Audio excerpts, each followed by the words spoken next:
خوش آمدید بیان تقی چینل میں مفتی تقی عثمانی صاحب کے بیانات کو سننے کے لیے چینل کو ابھی سبسکرائب کریں اور بیل آئیکن کو پریس کریں۔ جزاک اللہ۔ اور عاشورہ جیسے تو اب سے پورا مہینہ محرم کا حرمت والا ہے، چند مہینے ایسے ہیں جن میں لڑائی کو، قتل و قتال کو، جہاد کو بھی منع کیا گیا تھا۔ وہ 4 مہینے تھے، ان میں سے ایک محرم کا مہینہ۔ تو اللہ تعالیٰ نے پورے مہینے کو حرمت دی ہے، لیکن عاشورہ خاص طور یعنی 10واں دن محرم کا، یہ سارے محرم میں سب سے زیادہ افضل دن ہے، اس سے روزہ رکھنے کی بھی فضیلت زیادہ ہے۔ اور اس میں ایک اور بات بعض احادیث میں رسول کریم صلی اللہ علیہ وسلم نے ارشاد فرمائی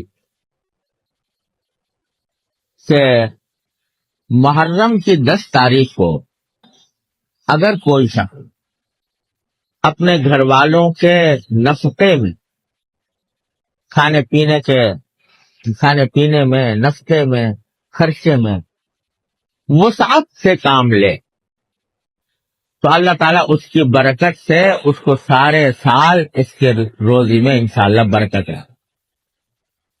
یہ بھی سرکار دو عالم صلی اللہ علیہ وسلم کی ایک حدیث میں آیا ہے۔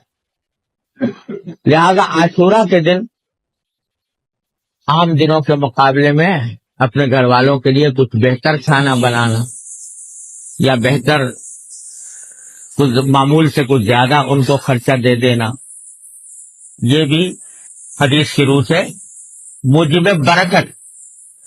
اس کو فرض واجب نہیں سمجھنا چاہیے، یا اس کو یہ نہیں سمجھنا چاہیے کہ ذرا ضروری ہے یہ کام، لیکن اگر کوئی کرے تو اس کی یہ برکت حدیث میں بیان فرمائی گئی، یہ موجب خیر و برکت۔ اتنی بات حدیث ہے۔ اب لوگوں نے بہت ساری چیزیں اپنی طرف سے بنا لی ہیں جن کا نہ قرآن کریم میں کوئی ثبوت ہے نہ احادیث میں کوئی ثبوت ہے۔ مثلا کھچڑا بنانا، اگر 10 محرم کو کھچڑا نہ بنا تو محرم ہی نہیں آیا، گویا جس کو لازم اور فرض اور واجب سمجھ لیا۔ اس کی کوئی اصل نہیں، نہ قرآن میں نہ حدیث میں، نہ صحابہ کرام کے عمل میں، نہ بزرگان دین کے تعامل میں، یہ لوگوں نے اپنی طرف سے نکال لیا ہے۔ اور ایسی چیزیں جو قرآن و حدیث میں جن کی بنیاد نہ ہو لوگ اپنی طرف سے نکال لیں، یہ اسی کو بدعت کہتے ہیں۔ اگر اس کو ضروری سمجھ لیا جائے، سنت سمجھ لیا جائے، تو اس سے پرہیز کرنا چاہیے۔ دوسری ایک بہت بڑی غلط فہمی ہے جو عام لوگوں میں پھیلی ہوئی ہے، وہ یہ سمجھتے ہیں کہ 10 محرم اس لیے فضیلت رکھتا ہے کہ اس میں حضرت حسین رضی اللہ تعالیٰ عنہ کی شہادت ہوئی تھی میدان کربلا میں۔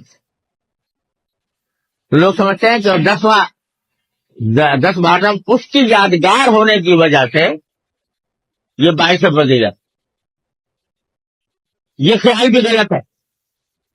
جیسا میں نے عرض کیا، حضرت حسین کی شہادت تو بہت بعد میں ہوئی، سرکار دو عالم صلی اللہ علیہ وسلم کے وصال سے بھی تقریباً 70 سال کے بعد آپ کی شہادت ہوئی، لیکن حضور اکرم صلی اللہ علیہ وسلم نے اپنی حیات طیبہ میں اس کی فضیلت بیان فرمائی، اپنی زندگی میں فرمایا تھا کہ یہ مہینہ ہی پورا حرمت والا ہے، اور خاص طور سے 10ویں تاریخ عاشورہ کا جو دن ہے، یہ اللہ تبارک و تعالیٰ کی رحمت سے، اللہ تعالیٰ کی خصوصی رحمت کا دن ہے، لہذا اس میں روزہ رکھنے کا آپ نے حکم دیا تھا۔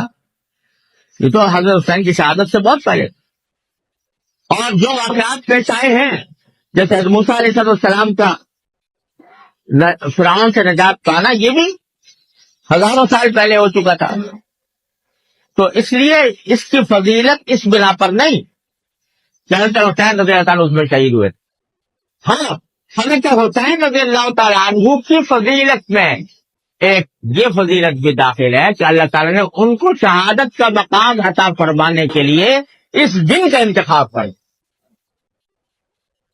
حضرت حسین رضی اللہ تعالیٰ عنہ جگر گوشہ رسول صلی اللہ علیہ وسلم پر حضور اقدس صلی اللہ علیہ وسلم کو محبوب نوازے، اللہ تبارک و تعالیٰ ان کو شہادت کا مقام عطا فرمانا چاہتے تھے، اس کے لیے کوئی بھی دن منتخب فرما سکتے تھے، لیکن اللہ تبارک و تعالیٰ نے ان کو شہادت کا مقام بخشنے کے لیے اور اپنے پاس بلانے کے لیے اس مقدس دن کا انتخاب فرمایا.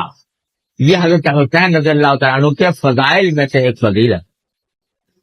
لہٰذا یہ سمجھنا کہ عاشورہ اس بنا پر فضیلت رکھتا ہے کہ غلط. ہاں، حضرت حسین رضی اللہ عنہ کی فضیلت یہ ہے کہ آپ اس دن میں شہید ہوئے.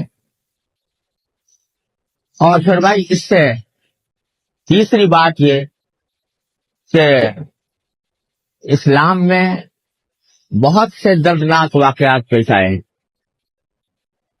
کتنے صحابہ کرام اللہ تعالیٰ کے راستے میں شہید ہوئے. اسی طرح کربلا کا واقعہ بھی بڑا المناک. اور حضرت حسین رضی اللہ عنہ کی شہادت اور حضرت حسین کے مظلومانہ طریقے سے شہید ہونے اور ان کے پیاسے رہنے وغیرہ کے جو واقعات ہیں، یہ ہماری تاریخ کا المیہ المناک واقعات. لیکن شریعت ہے کسی بھی واقعے پر ماتم کرنے کا اور اس طرح شوق منانے کا کہ جس سے آدمی اپنے گریبان چاک کرے، اپنے سینہ پیٹے، اس کی قرآن کریم نبی کریم سرور عالم صلی اللہ علیہ وسلم نے ممانعت فرمائی تھی. لیس منا من ضرب الخدود وشق الجیوب، جو اپنے رخساروں پر تماچے مارے اور گریبان چاک کرے کسی کے سوگ میں، کسی کے ماتم میں، وہ ہم میں سے نہیں ہے، یہ فرمایا رسول اللہ. اور خود حضرت حسین رضی اللہ تعالیٰ عنہ نے جو خطبہ دیا ہے آخر میں، اس میں جو وصیت فرمائی ہے، اس وصیت کے اندر یہ بات بھی داخل ہے کہ اگر میں شہید ہو جاؤں تو میرے اوپر اس طرح کا نوحہ مت کرنا جو جاہلیت کے زمانے میں لوگ کیا کرتے. اس سے ممانعت کیا ہے. تو یہ بے شک حضرت حسین رضی اللہ تعالیٰ عنہ کی شہادت بڑا عظیم المناک واقعہ ہے، لیکن اس کے اوپر اس قسم کے طریقے اختیار کرنا جو خود رسول کریم صلی اللہ علیہ وسلم کے خود حضرت حسین رضی اللہ عنہ کے ہدایات اور تعلیمات کے خلاف ہیں، یہ بہت ہی برا طرز عمل. کچھ لوگ ہیں جو یہ کرتے ہیں، اس کو دین کا حصہ سمجھتے ہیں، اپنے دین کا حصہ انہوں نے سمجھا ہوا ہے.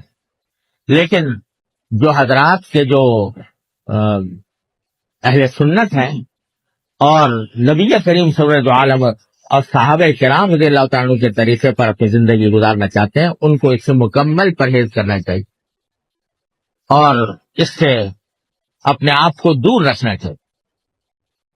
البتہ یہ ضرور ہے کہ ہر ایک آدمی اپنے کیے کا مکلف ہے. ہر ایک آدمی نصیحت کی جا سکتی ہے، سمائش کی جا سکتی ہے، دلائل کے ساتھ کسی کے موقف کو غلط کہا جا سکتا ہے، لیکن اس کو باہمی خونریزی کا ذریعہ بنانا اور آپس میں لڑائی جھگڑے کا ذریعہ بنانا، یہ کسی طرح ہمارے دین کی تعلیم نہیں کہ ہم اس کی بنا پر ایک دوسرے کے خون کے پیاسے ہو جائیں، ایک دوسرے کی جان لینے لگیں.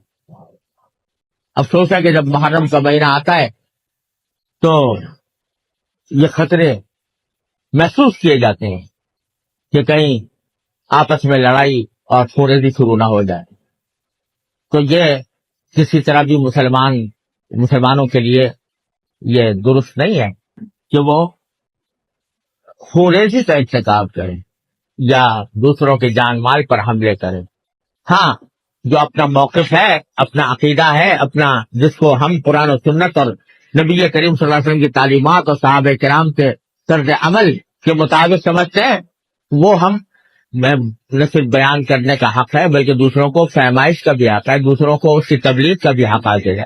لیکن ایسا انداز نہ ہو کہ جس سے آپس میں خونریزی کا ارتکاب ہو.